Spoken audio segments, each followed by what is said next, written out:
preparing to... All right, as soon as YouTube's up, we can go ahead and get started. Almost there.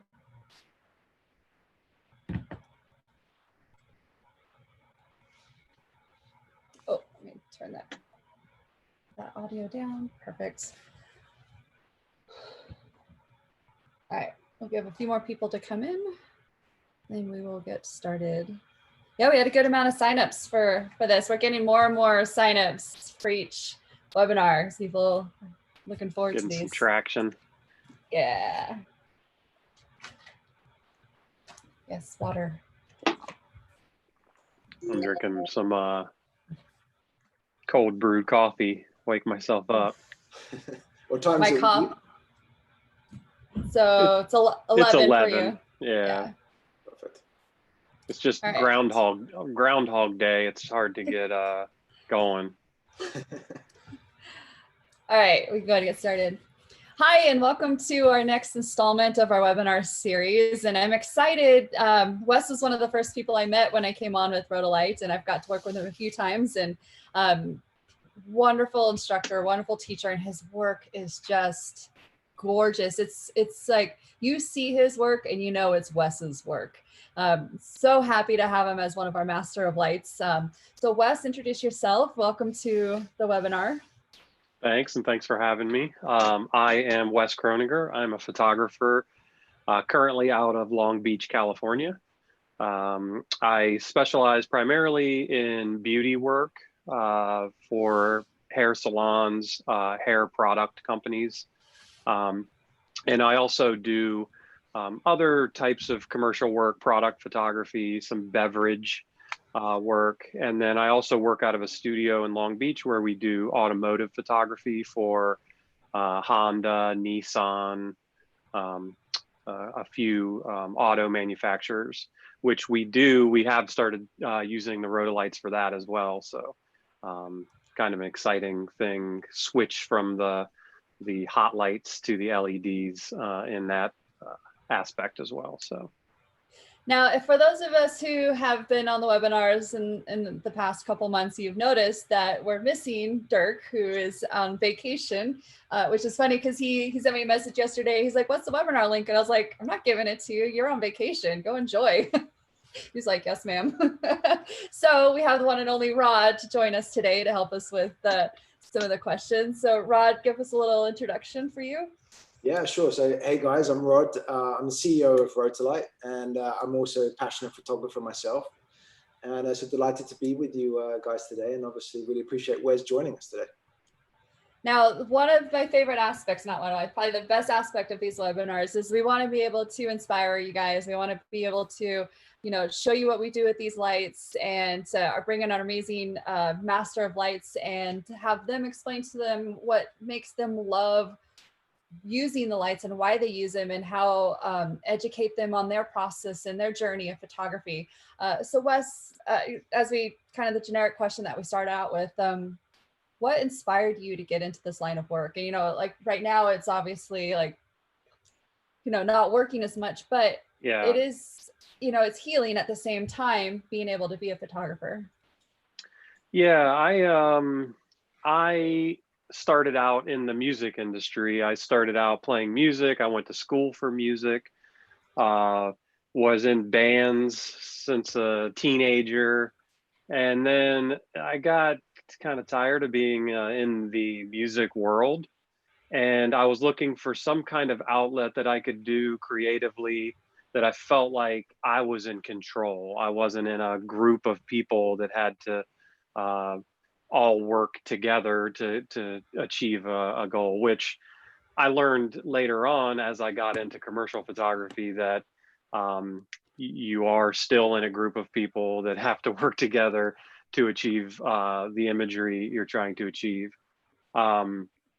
So at some point, I kind of just decided I was going to go to school and had to pick something to go to school for. It was really weird at the time. I didn't even own a camera. I was 22 years old and I said, I'm going to go to school. I might as well. It felt like I threw a dart at a board and landed on photography. I went on eBay and bought a film camera and enrolled at university and started taking classes on photography and moved forward from there. So it was kind of a little bit strange getting into photography when I did and how I did. But I think that I quickly realized I grew up skateboarding, and we read a lot of magazines, skateboarding magazines, and that culture is very visual. It's very art leaning, and everything had to do with photography, because how do you prove that you did this thing you did if not for photography or video? So it dawned on me as I got into it that I had really been paying attention to photography and graphics and graphic design and things like that, subconsciously my whole life, I guess. And so when I picked it up and started to learn lighting and learn these things, I realized that I had been sort of in the back of my mind studying these things my whole life. So it was sort of out of left field when I started going to school for photography, but it turned out that it was the right choice for my brain and how it works. My brother was into art. He's amazing artist. But I think that I like the immediate instant gratification that comes from photography, is that I don't have to paint it. I get to see what I've created with my lighting immediately.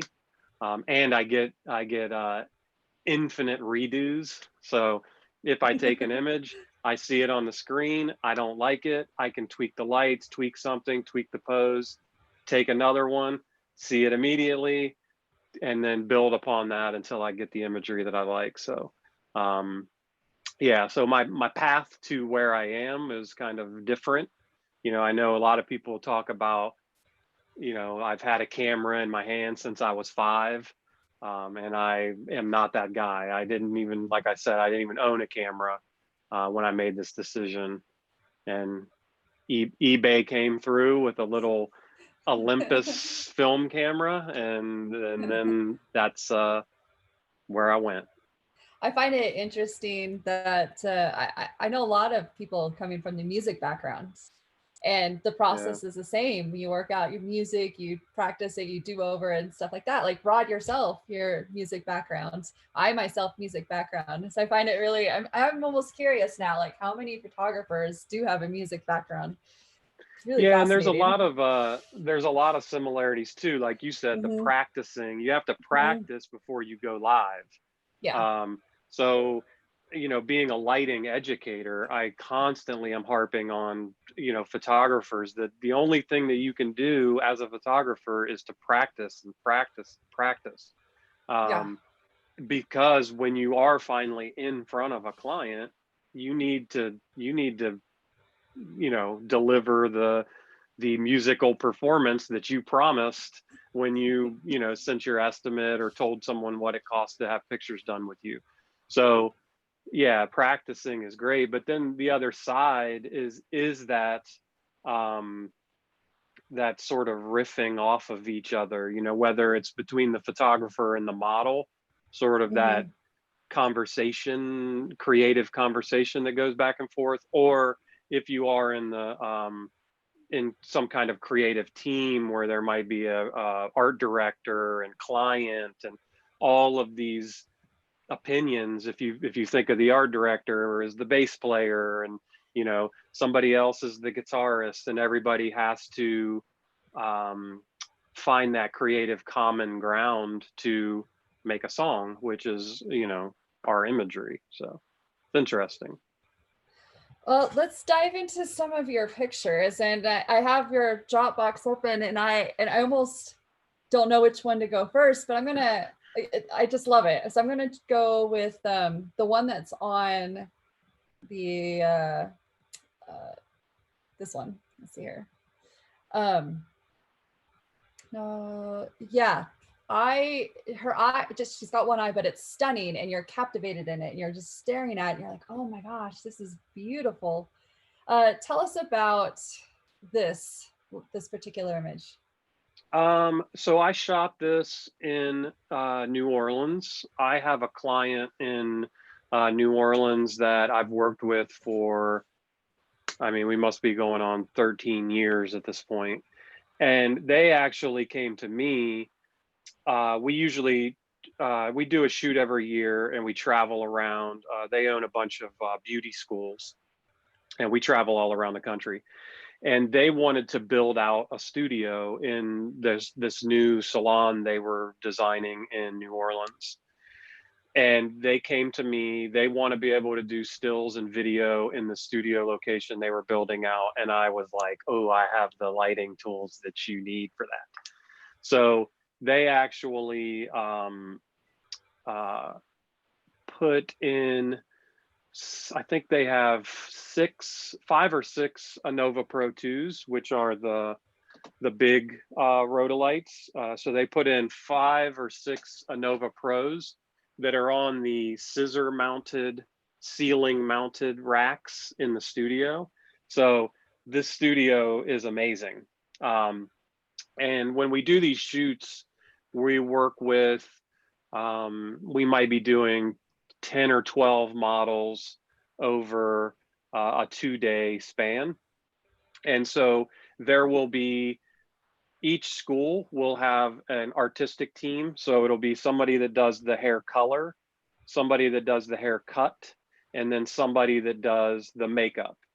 And then they have the creative director of the company that sort of helps them, and we all kind of work together to create a look and to create a single image. So this image was done, I want to say, you can see, again, I'm a catch light reader. So when I teach lighting, I always tell photographers the first thing you should always do if you're trying to figure out something is lit is to look at the catch lights in the eyes. So I immediately trying to remind myself how I lit this, because I am not a cookie cutter lighting. I have a starting off point, but then if the client needs to see something, or if something needs to be addressed from a client standpoint, then knowing your lighting and knowing the effects of your lighting, that's how you problem solve.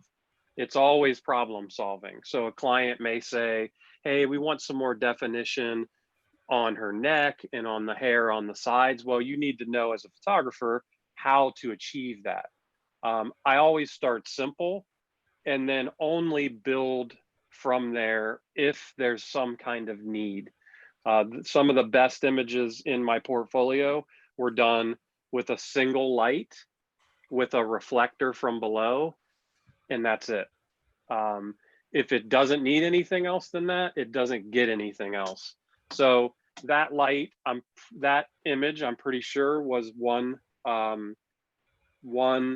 rhodolite from above and a reflector bouncing that light back as a fill from below. And then maybe 1 or 2 Anova Pros lighting that blue seamless paper in the background. And that's it. So where's I'm sorry, Pamela. Oh no, go ahead, go ahead. One of the things I know people ask us questions about a lot, and you mentioned the catch lights. You know, the shape of the rose lights is a very unique feature of them. The round shape that creates these large, you know, gorgeous kind of. Can you talk a little bit about how that helps you with the kind of catch light look, having that shape and? Yeah, absolutely. So getting started in photography, obviously for years, was a strobe photographer. I used strobes for everything. And, you know, strobe, the source of a strobe is maybe this big. So as a photographer, my whole life was based around modifiers. It was modifiers. And most of the modifiers that I did use were round. Obviously, being a beauty photographer, beauty dish was my go-to main light. 18 or 20-inch beauty dish was my main light all the time. And a beauty dish is designed to be close to your models, and designed to be able to be close. But the way that a beauty dish works is it hits a plate, the light bounces back into the dish, and then the dish now lights. So the light can be close, but you don't get this really punchy hot spot because of the way that a beauty dish is made.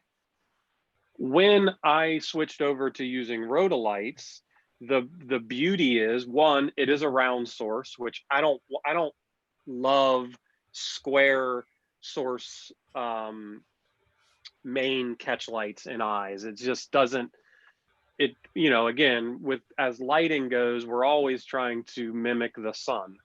The sun is the source that we're used to seeing in a natural setting.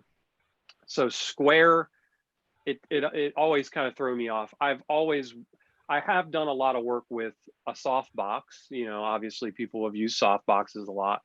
And I feel like those work well off to the side where they mimic a window, but from above, square sources always just kind of throw me off and look weird, look unnatural to me. So the Innova Pro 2s immediately worked for me. One, they're round. Two, the size of it is nearly the size of a beauty dish. So from just a natural perspective for me, being so used to using a beauty dish, this is almost the size of a beauty dish, just with nothing on it, just the way that it is.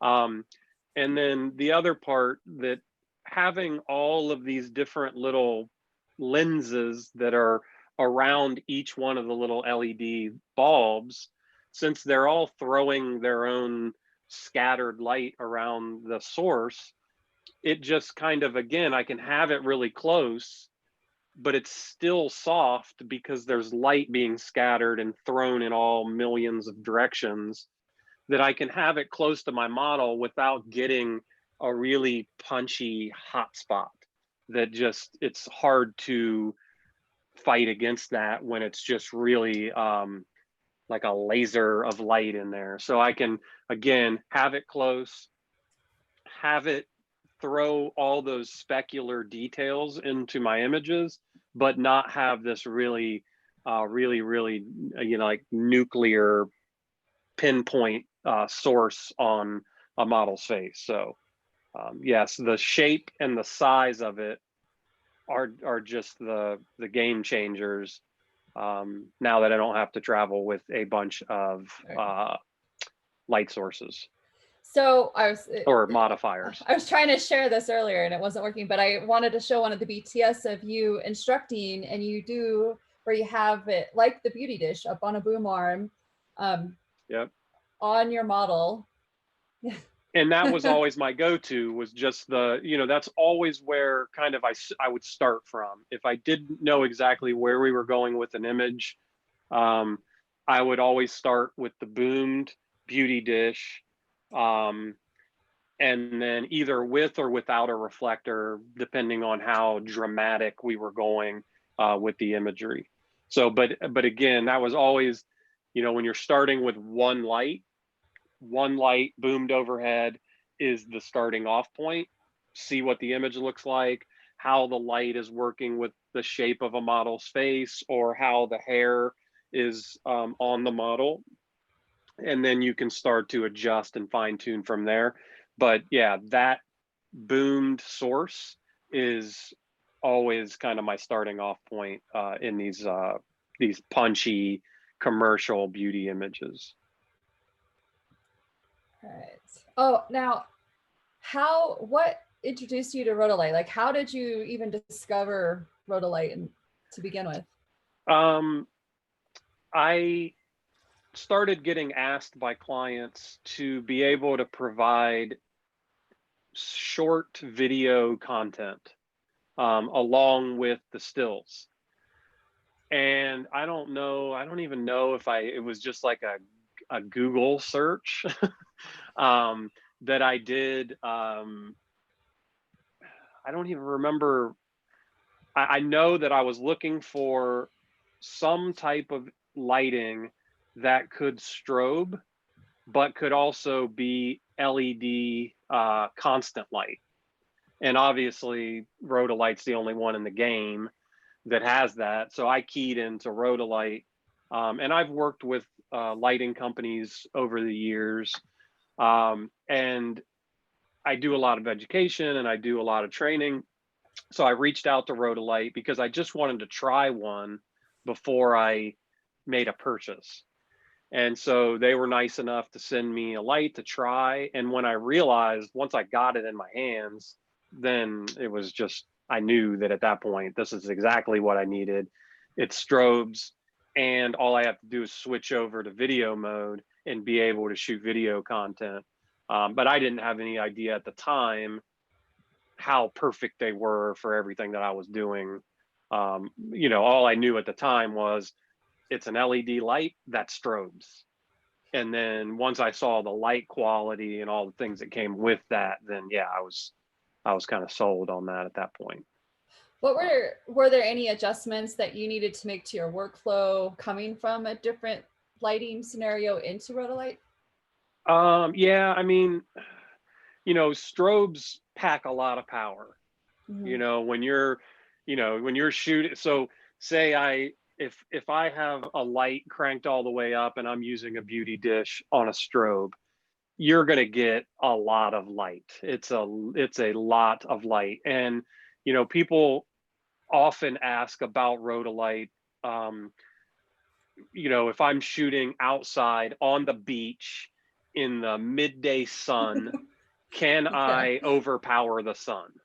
And it just, the answer just really is no. You know, again, from a photographer to photographers, this is not the tool for that. I still have a few battery powered strobes that I have if that ever comes up. That's not my bread and butter. I'm not out shooting on the beach a lot. That's not in my normal usage. So, you know, there are some it's a give and take. So having the not so much power, but the beauty is that would have been a problem 6 years ago, because the cameras, you know, there was a, you know, from photographers know that for a long time, I would not turn my camera up past 400 ISO because I can't deal with that grain. Now the image you just showed was shot at 1,000 ISO. 6 years ago, I would have never shot at 1,000 ISO, especially for a really important commercial, you know, where they may take these images and blow them up huge. I can't take the risk of having noise in the midtones and the shadows at 1,000 ISO. I just can't. You can't take that risk. But now, the way cameras are, I can shoot at 1,000 ISO all day, and it looks, I mean, 1,000 ISO is the new 400 ISO, I guess, is the should be the saying. So I'm shooting with the Nikon Z7, and that camera at 45 megapixels at 1,000 ISO results in the images you see. One of the things with my work is I don't really tend to shoot really wide open. So especially in the commercial world, from what I do, shooting at f 2.8 is not really, you know, again, maybe for editorial work, more artistic conceptual stuff, but for like the print ready commercial work that we do, shooting at 2.8 just isn't a thing, because we need the detail and the focus to be able to carry through the imagery, so that we don't have the back of the hair or whatever falling so out of focus that it's just kind of like that. So if I want to shoot at 5.6 f8, then I need that ISO bump to get enough clarity out of the lighting to achieve what I'm trying to achieve.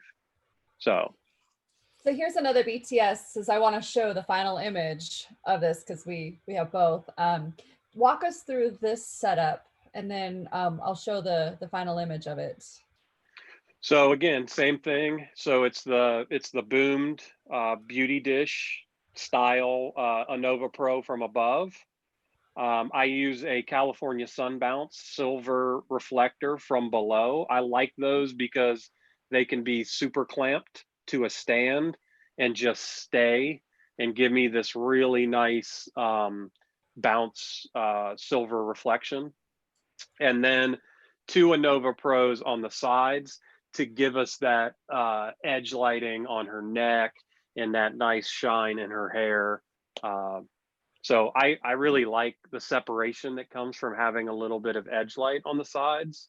So that's what the side Anova Pros, and the barn doors are nice because I can close those barn doors and fight any flare that might happen into the lens, or if I just want a little less wrap with the edge light with that. So I would do the boomed overhead with the reflector from below and 2 strips on the side. And again, this is exactly how I would have lit it with strobes, but I would, again, knowing that I travel a lot, I would have to not only travel with the strobes, but I would have the beauty dish. I would have, and then I would probably do strip banks on the sides. And so I'd have to travel with 2 strip banks and the beauty dish. And it's just all of, I would have a case, a big case just for modifiers. And I don't even take modifiers with me anymore. So if I could just follow up on that, Wes, because we've had a question come in from Danny Campbell asking about modifiers, and I think actually that BTS setup we just showed kind of really nicely answered that. But do you typically use modifiers on the Rotolight? I mean, in most of the shots I see they're typically open faced, but can you talk it through? So this is the only thing that I use on the Nova Pros, okay. And it's just this diffusion. And it just goes, there's little pins on the Anova Pro and it just fits like that. And it's just a little bit of softening. Yep. And again, it's, you know, it's only, I don't even know how thick that is, but it's like extremely thin. So it's not even really that profound what it does, but it just can take the edge off a little bit if you just want a little bit of softening. Now, again, coming from the strobe world and being a lighting nerd that I am, I do have the barn doors. I have the softbox that can go on the Anova Pro. I have the softbox that can go on the EOS. Never even use them. I have them and they're just like there.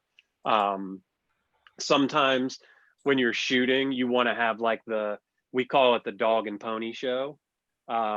Which means it just looks like you have all this gear. And I'll take the softbox and stuff and I'll set it up and I'll put it on a table and it just sits there and just looks cool because it just looks like a softbox. But I know that I'm never going to use it, but having stuff around sometimes just looks like, you know, it looks like you brought your A game, even though, you know, like I'm never going to use that softbox, but it's there. It looks cool.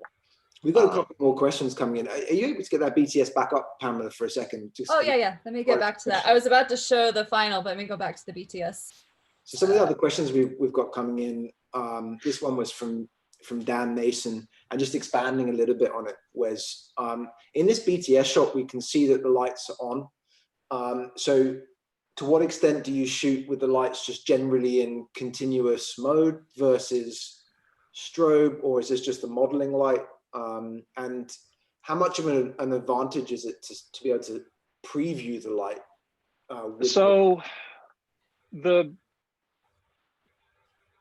It depends. I do shoot with the lights in continuous mode sometimes.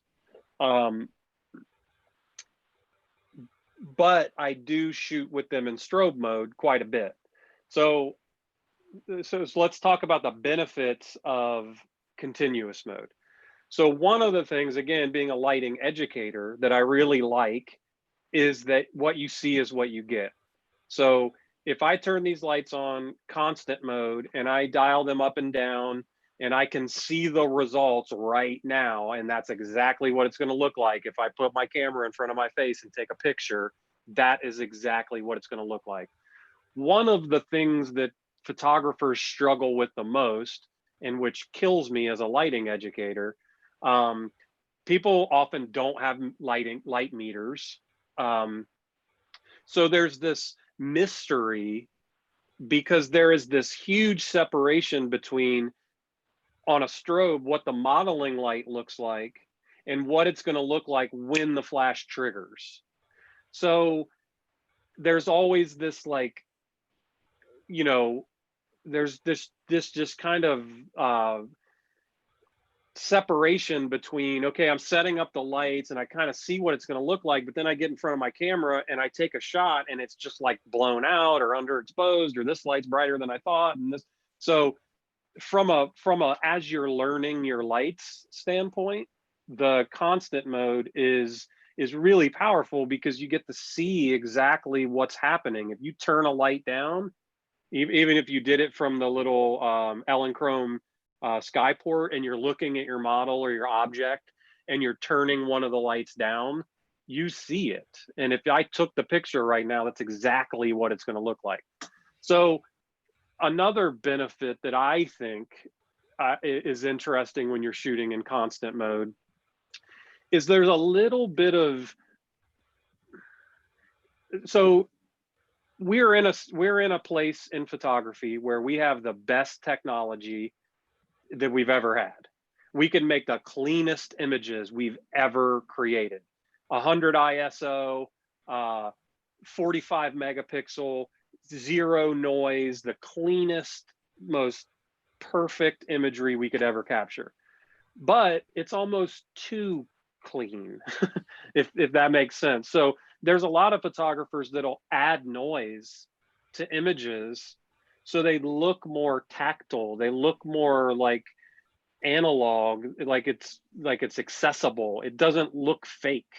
And when you're in continuous mode and you shoot, even if you're shooting at a high shutter speed, there's a little bit of motion thing, there's like a little thing that happens that you don't get with strobes that are freezing the action. You know, if you're freezing the action, everything's super crisp, you don't get any kind of like that natural softness that happens with a continuous light.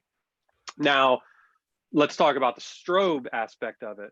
So when I'm working with models, again, we talked about that main light being really close to the model. If you put the Innova Pro right in a model's face and crank that thing all the way up, you're just going to burn her eyeballs out. And your pupil, everything dilates, and you know, it's like, and it's hard to not squint. So one of the beautiful things about these being able to strobe is that I can bring it in close, put it into strobe mode, and when it's in strobe mode, the modeling lamp can dial back. So now the light's in her face, it's at 50% power in its modeling light mode. And when I strobe, now I get full power, but only for those split seconds that I need it.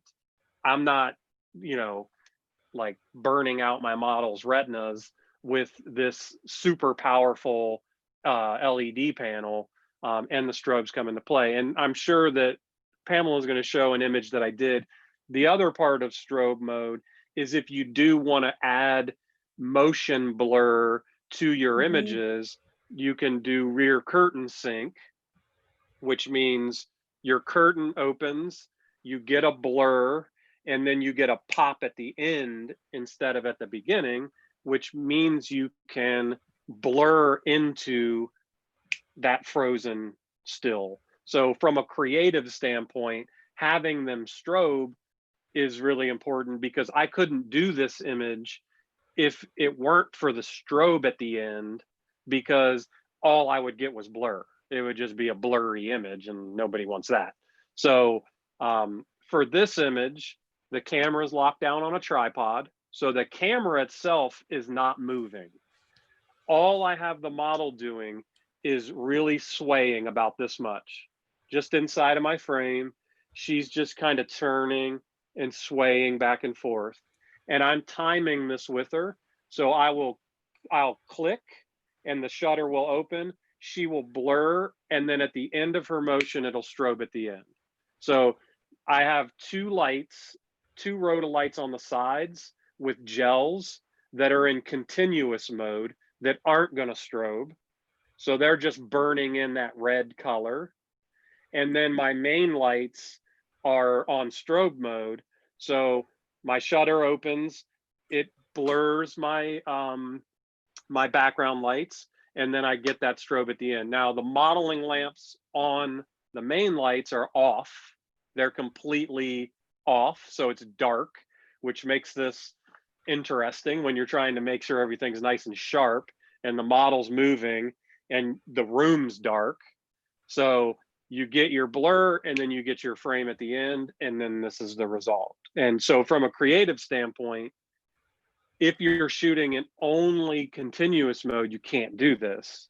So any other LED that you might buy, you're not going to be able to do this unless you combine that LED with some like a traditional strobe. So from a creative standpoint, the fact that Rotolight strobe means I don't have to, I can still create imagery with some motion, with some blur at the same time. I think we could do a whole hour on that motion blur. Yeah, it really is.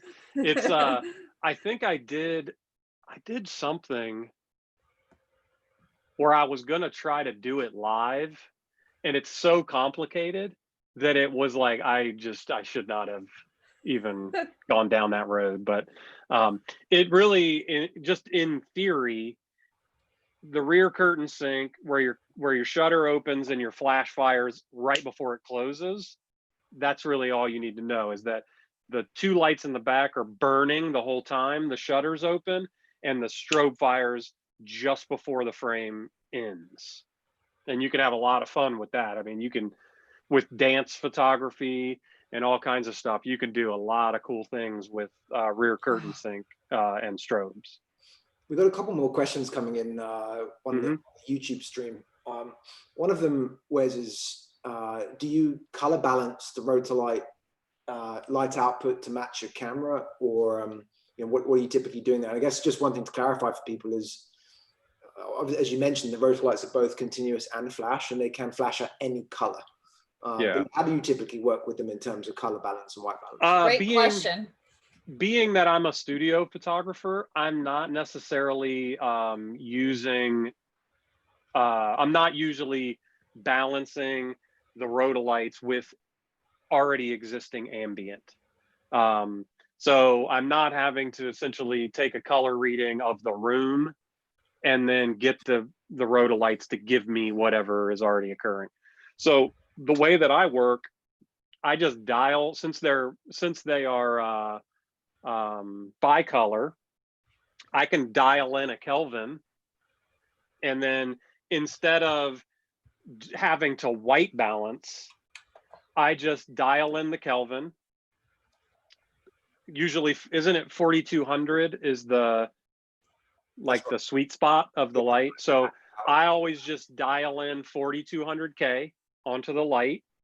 I go into my camera, into the white balance custom, and I just dial in 4200 Kelvin, and I know that that light is exactly white balanced. Now I still do shoot a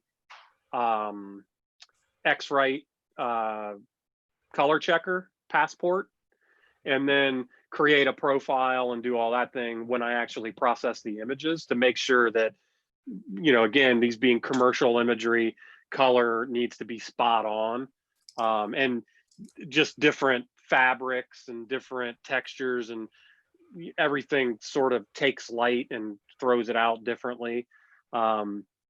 So I still do use an X-Rite color checker passport and create a profile to process out. But as from the lighting, I dial in 4200, dial in 4200 on my camera, and I just start shooting. And that's, again, another beautiful thing. I don't have to shoot a gray card or anything like that. Just dial it in and go. Perfect.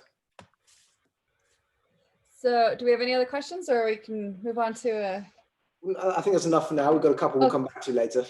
Perfect. So I want to take a look at a couple of your color series images. See here, share screen. There we go. These, so many things. All right, walk us through this beauty. So I have a makeup artist here in town that we like to work together, and this was tough for me because I usually am very monochromatic. Matching colors to me is it's tough to match green and pink and do these things. So we wanted to do these sort of vibrant pastel colors. And one of the beautiful things about working with other creatives, makeup artists, dancers, hairstylists, is you get to do that collaboration. So I sort of had an idea of how I wanted to light it and how I wanted these sort of color chunks to be in the frame. And then I just kind of let her do whatever she wanted and sort of drive the color story, because she knows the makeup palettes that she has and she wants to use. And so she sort of sent me the palette she wanted to use. I went to an art supply store, and you go to a good art supply store and you can get this mat board in that just have a huge wall of all these colors of mat board. So I just picked out colors based on her palettes, and then we just went into the studio and I kind of created different little cut shapes that I wanted to use, and then had the model kind of pose herself into these shapes. But again, this lighting is very, very similar to what we've already been talking about as far as where that main light is and that bounce light from underneath. And the only thing I did was sort of just adjust the light a little bit, depending on where I wanted the shadow off of that piece of mat board to fall onto the model. Again, you look at this picture and you think, well, you could have just in post put that green color over the frame, but the shadow coming off of it and playing on her actual shape of her face is what we were after, that sort of three-dimensional aspect of the image. So this was fun. And again, this is just testing, just going in and testing stuff, testing makeup theories, testing lighting for content. This wasn't shot for anything. This is just photographers and creatives trying to keep themselves busy and keep themselves collaborating and creating, because we live in a world of content, and if we're not feeding content out into the world, you start to get forgotten about. So just fun ways to work with color and work with models and tell this color story with the makeup, and just have fun shooting. So speaking of, we've talked a lot about the lighting and whatnot. Did I stop sharing? There we go. There I can see. One thing, you did go to school and you go through it, but when it actually came to understanding lighting and more, did you have a mentor to help guide you? Yeah, I started working with a photographer when I was living in Baton Rouge, Louisiana. He was a food photographer primarily, and a fine art photographer. And so I would work a lot with him in the studio. We shot for like Raising Cane's and all the local restaurants. And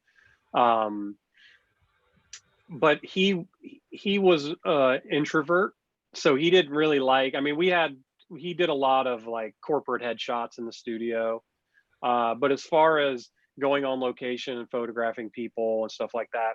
So that wasn't really his comfort zone. So he would give me those jobs. He would say, hey, will you go shoot this thing? So it was a little trial by fire getting started with that. But the bigger picture with that was that he was in a studio that he had for 25 years. And so anybody that's a photographer knows that if you have a studio for 25 years, you will in that studio have every kind of lighting tool known to humans. So the great part about this was that I could go into the studio. So when he wasn't using the studio, I would schedule time with him. Hey, I'm going to come in tonight, and I would go in with a model, a hairstylist, and just myself. And I had some books, and I would look at the lighting, and I would try to recreate it, given this infinite arsenal of lighting tools that I had on hand. And I would just shoot. And sometimes we would get really cool stuff. And sometimes it was just, we didn't like the combination of what the makeup artist did and what I did with the lighting. It was just like throwaway. But that, even the throwaway is a success because we're doing something, we're trying. I'm trying, hey, what if I take 3 soft boxes and make a V and shoot through the middle? What would that look like? I don't know. Let me do it. So we just spent hours and hours and hours doing that. And again, I was very selective even back then with what I put out into the world. At that time, it wasn't social media. It was sort of filling up your online portfolio of your website. Sometimes, we'd shoot for 3 hours and I'd try 4 different things, and I'd get one image that I thought was cool, and I'd use that. Sometimes I got no images, but I always had a plan. I didn't want to waste the model's time, and I didn't want to waste the makeup artist's time. They knew we may get images, we may not, but I knew what I wanted to try. If I had 4 lighting scenarios I was going to try, I knew what they were. I wasn't just sort of winging it when I got in there. I had a plan. I knew what I was going to do so that I could most effectively and efficiently practice. And again, it's just like the music thing. You have to practice, or you can't be making it up with a client. And the funny, going to that, I got a referral when I was still in Louisiana. This was the first time anybody wanted to fly me somewhere to shoot something. So there was a salon owner in Santa Barbara, California, that saw work that I did for a company in Louisiana and wanted to fly me to Santa Barbara to shoot a series of images for them to use for marketing. And I'm freaking out. Like this, they must be expecting me to come in there and just shatter the world with some groundbreaking thing. And so I had this art director that I worked with in Louisiana, and I reached out to him, and I'm like, look, man, they want to fly me out to Santa Barbara, and I got to try. I'm freaking out. I got to do all this stuff. And he goes, look, they're hiring you based on images they've already seen. So they're not hiring you for some unknown.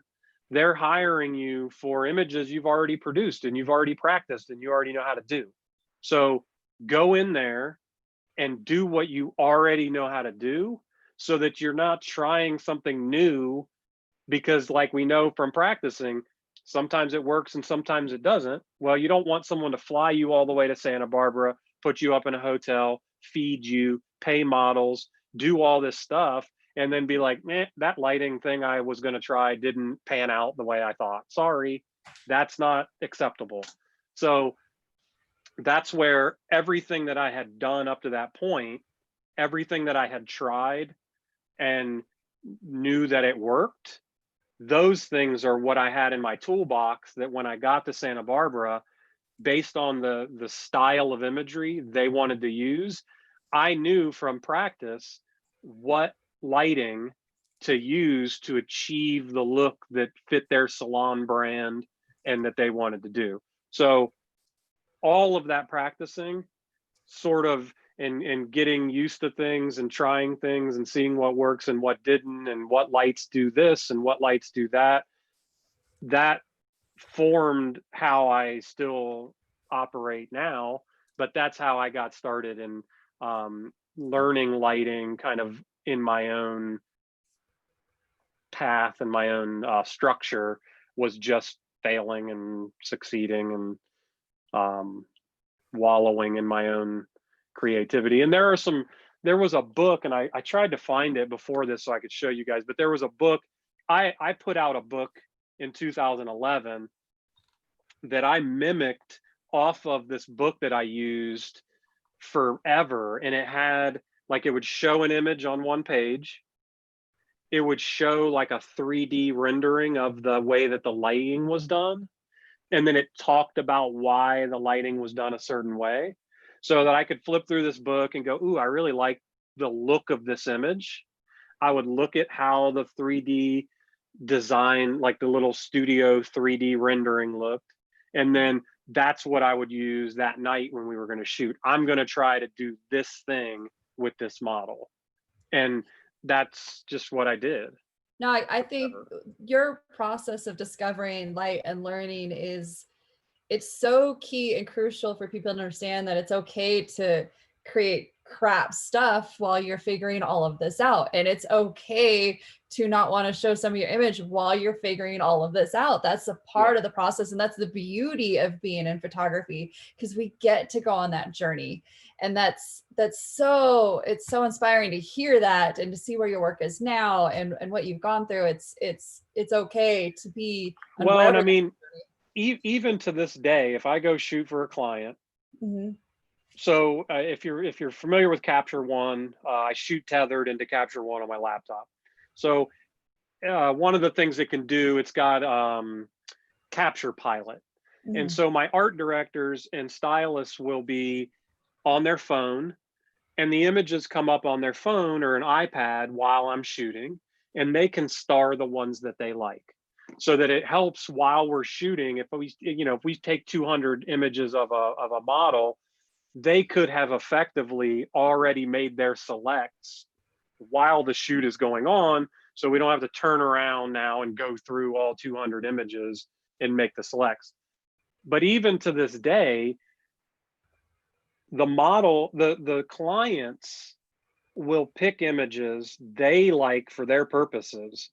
And I will have my own color, because you can color tag images. I always use purple. Purple is my color. And while we're shooting, stuff that comes up that they haven't tagged, I will purple tag for me, again, knowing that I'm not going to show in my portfolio the image they picked, but I'll show this picture. So even now with clients, I'll be selective with what I show. And when I teach, I always tell photographers that you do not have to show everything. That's not, because if it doesn't fit your style, if it doesn't fit your brand, if it doesn't speak to what you want to put out there, you don't have to show it. Be really, really selective. If you shoot 200 images and you only have one in there that really fits the mold of what you're trying to show, then show one. And if you shoot 200 images and none of them are what you want to show, don't show anything. It's fair. You can spend all that time. Now, obviously when you're testing, if you're working with models and makeup artists, they need to understand that this is a test. This doesn't mean these images are going to end up in a magazine. This means I'm testing a lighting scenario. These may not end up anywhere. So you know, obviously you need to make that clear up front, but just that's what Expectations, it's yeah. all about. That's what it's all about. We've had a couple more questions come in, Wes. This one was from Light Subscriber on YouTube. You talked earlier, Wes, how one of the things that drew you to Rotolite was the need to be able to shoot video and stills for the same client, or you know, to be able to do both. So the question that came in was, he was looking, or they were looking at doing this for interview work. And how well would the Anova Pro 2s work for interviews? I'm assuming they're just talking about on-camera interviews. I mean, they're beautiful LED light sources, so they will work as well, if not better, than anything else, especially if you need to do interviews and have matching still frames. Because even with the same camera, you could lock down and shoot your interview. When you're done shooting your interview, turn the lights in the strobe mode, do some still captures, and you didn't have to have two different light setups to do that. And realistically, depending on the scenario, you may not even need to switch into strobe mode. But I think that, you know, given that they put out a little more punch of power in strobe mode, I would always switch to strobe mode to get that extra punch to do my still capture from. Now, I've seen you'll do the images, but then you have your model kind of do a little like wink or something like that, and you give that to your client, and it just goes to that next level of what you're providing. Yeah, them. like when I shoot my beauty stuff, unless I'm doing that blur stuff we talked about, I'm always handheld. I'm shooting handheld, and I can move around, and I'm fluid. But now that I started shooting with the Rotolights, I always have a tripod just off, you know, in arm's reach. So once we've gone through the stills, because again, I still am primarily a still photographer, so my main goal is to get the still captures. But once we know we've gotten the stills and we're getting ready to move to another model, I'll say, give me 5 minutes, grab my tripod, lock my camera down, put the lights in constant mode, and then just roll some video. And it only takes me 5 minutes because the light's already here, the model's already here, I'm framed up. All I need to do is stabilize my camera, and now I can roll on some video and let the model shake her hair, wink at the camera, blow a kiss, and those little things that all of my clients want social media content. So the video now in Instagram or in Facebook is so powerful. Just a model blowing a kiss is all I need. I'm not shooting feature films. I just need 5-second and 10-second clips of motion. And that's all I need. And all I need is a tripod, and my lights are already here. And I'm shooting with the same quality of lighting I was shooting my stills with, without having to do anything, which is brilliant. That's awesome. Thank you very much. Well, we're getting close to an hour, and one of you know, outside your beauty work in the hairstylist, I really love this of your work, and I wanted to kind of quickly discuss, you know, this project. I watch way too many movies, and I really like cinematic lighting, and and again, this was before the world hit pause here, but one of the things I want to do is start to create some, again, this was still done for a barber shop. So it's still in the hair world that I live in. So, but I want to create these kind of cinematic looking images. And again, this is where the Rotolights really help, because I shot these, I didn't shoot these in strobe mode. I shot these in continuous mode. so that I could sort of light the room and the scene live and see what the effects of everything that's going on, because there's light coming in. There's an Innova Pro on the side, camera left, that's lighting the side of him.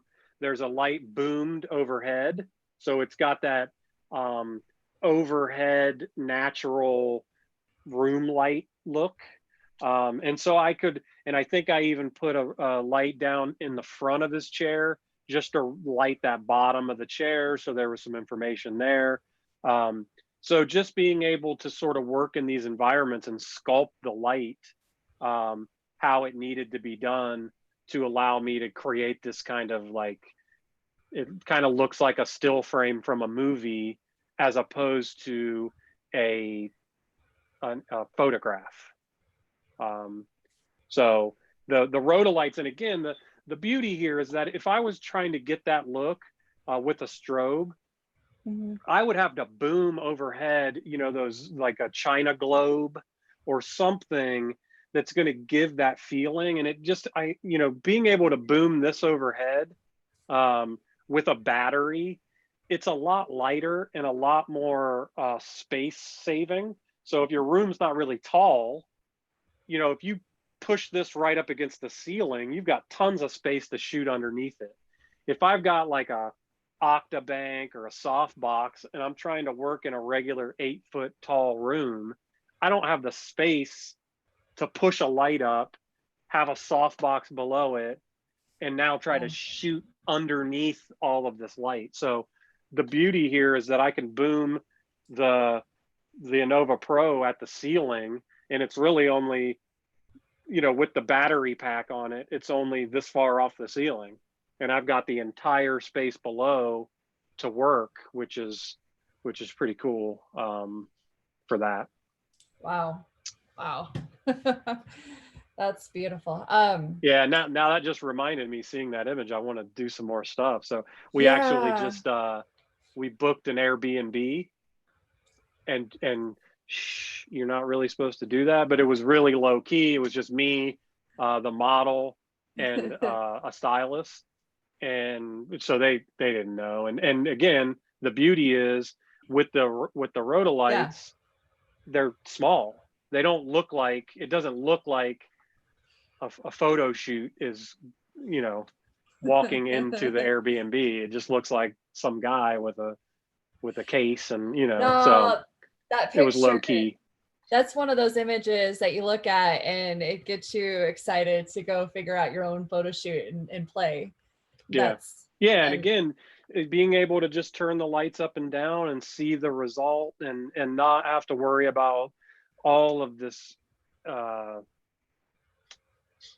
know, the strobes and the modifiers and all the stuff. It's just really refreshing to just be able to create without just getting in your own head. It's nice.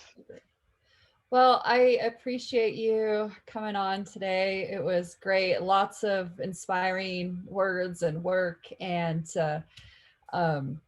definitely glad to have you a part of a Master of Light. And I can't wait to have you teach in person again when all of this craziness settles down.